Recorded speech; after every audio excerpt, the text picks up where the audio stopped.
First on a Monday morning, we are drawing a blank. The 49ers are reportedly down to Mac Jones and Trey Lance as options for the number 3 overall pick, which means Justin Fields would be available for teams picking after San Francisco. Any number after 3. So, Brandon, the team you'd like to see draft Justin Fields is blank. Oh, this is easy. This is a no-brainer. Well, shoot, excuse me, I'm one step ahead. I got to go with the Patriots, excuse me. I got to go with the Patriots because it comes down to coaching. Why? Because you have Josh McDaniels, you have Bill Belichick. A player wants structure. A player wants discipline. That's why we've never seen guys shy away from going to New England. You know, the Randy Mosses back in the day, they don't care about, you know, the Patriot way and the perception of it. Is it tough? Is it too tough? How is it day to day? Guys want to go and they want to be successful. They want to be set up for success. If you give a player an opportunity to be successful, they will thrive. So you take a guy like this who seems like he's sliding, you put him in that system with Josh McDaniels and Bill Belichick, I truly believe he'll thrive. So excuse me for that, but I got to go with the Patriots. Okay, so my answer is inspired by each of my 3 colleagues' commentary on different things. So here we go. When I hear Brandon talk about Justin Fields, I hear him talk about how he is ready for the biggest stage, how what he did at Ohio State taught him about how to, in trying to bring college football back this season, he's ready to be a leader on the biggest stage in potentially the biggest market. Wild's love affair with Joe Judge has made me really look hard at the New York Giants' weapons. And Jenna's insistence that you really do need a special type of experience to be able to deal with the New York media market has made me say we've connected him to the Jets, but why not the Giants? They don't have a quarterback. If he's going to fall, they're sitting there at 11 and could maybe move up.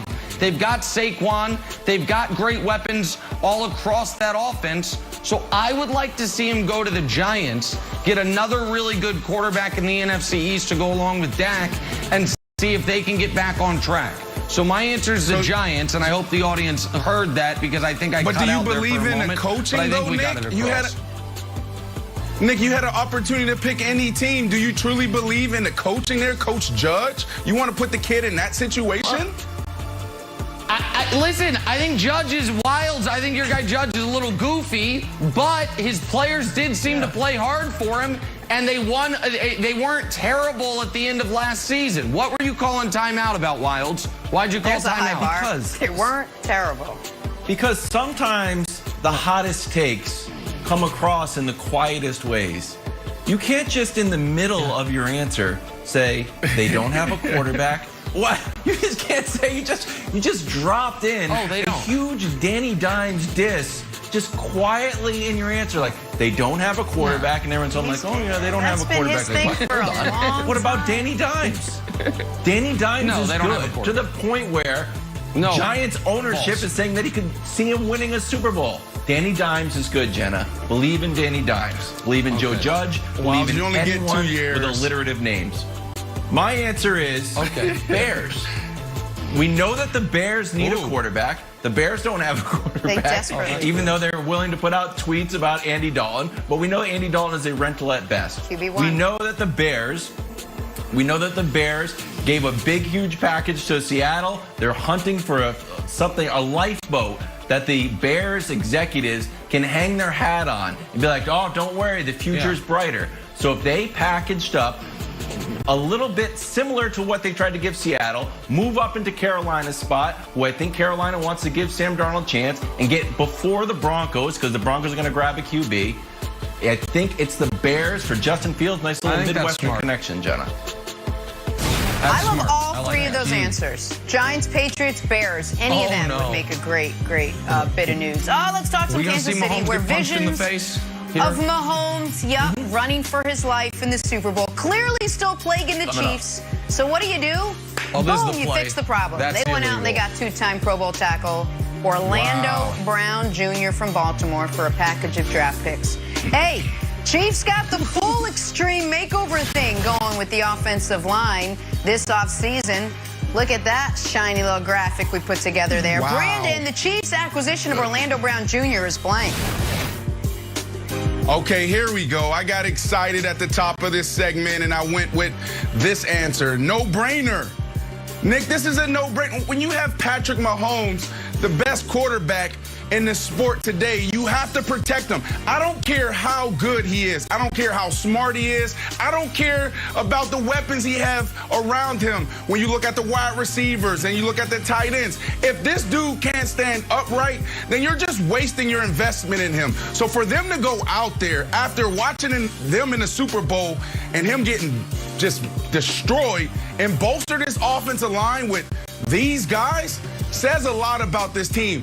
They're smart, they understand it, they get it. So this is a no-brainer. You have to protect not only your best asset on your team, but the best asset in the National Football League. So this is a no-brainer, Nick. And I'll add to that graphic we just showed, the Chiefs also have 2 offensive linemen coming back from COVID opt-outs. The doctor, Laurent Duvernay-Tardif, and their 3rd-round pick out of TCU, Lucas Yang, who when he was in college, Chase Young said that was the best offensive lineman he ever played against. They didn't have him last year. But my answer is this is utterly perplexing. Not for the Chiefs, but for Baltimore. The hell are the Ravens doing? Hey, over the last 4 years, who has the 2nd best record in the AFC? The Ravens. Who has the best? The Chiefs. Since Lamar's taken over, who's the only team Baltimore's played more than once and never beaten? The Chiefs.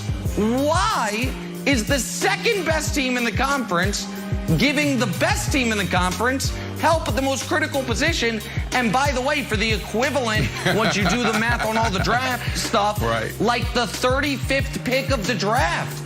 It makes no sense to me why Baltimore did this. I don't get it. Eric DeCosta is a smart man. He's done a great job. 1 to 4 and a 5? Why? Oh, but we got a 2 back. That's what they. We got it like a.